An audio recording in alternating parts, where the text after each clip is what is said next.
Inter.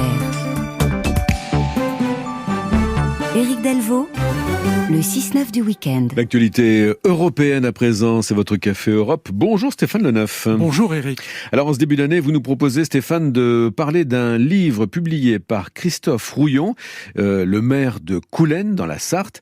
Et c'est un plaidoyer européen. Allez, pour fêter cette nouvelle année dans l'optimisme, avec un peu d'espoir que l'Europe se porte mieux en 2023, je vous propose de découvrir effectivement ce recueil d'une centaine de pages écrit par le vice-président de l'Association des maires de France en charge de l'Europe.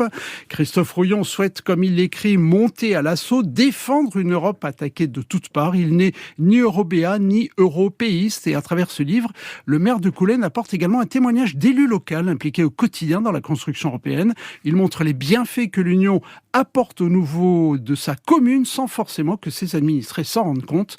L'Europe vraiment est un témoignage pour rendre l'Europe plus compréhensible au quotidien mais aussi plus désirable, le tout agrémenté de propositions pour améliorer son fonctionnement. On écoute Christophe Rouillon.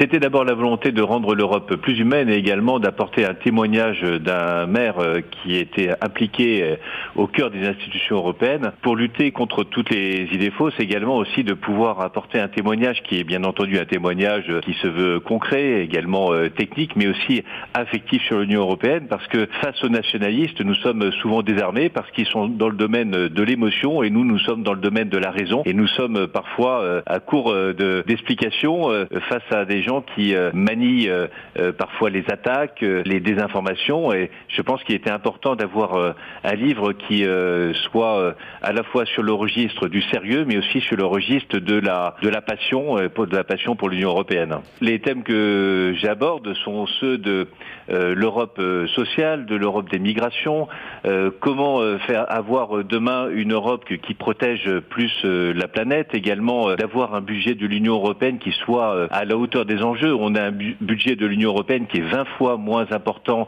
que celui des États-Unis, alors que nous avons une population 50% plus importante. Donc ce sont vraiment des propositions pour faire un saut vers une Europe plus intégrée, peut-être demain vers une Europe fédérale, et dans un contexte aujourd'hui géopolitique encore plus grave et une nécessité de se souder face à la menace des empires et face à la menace de la Russie à mener une politique d'agression et qui souhaite in fine détruire l'Union européenne.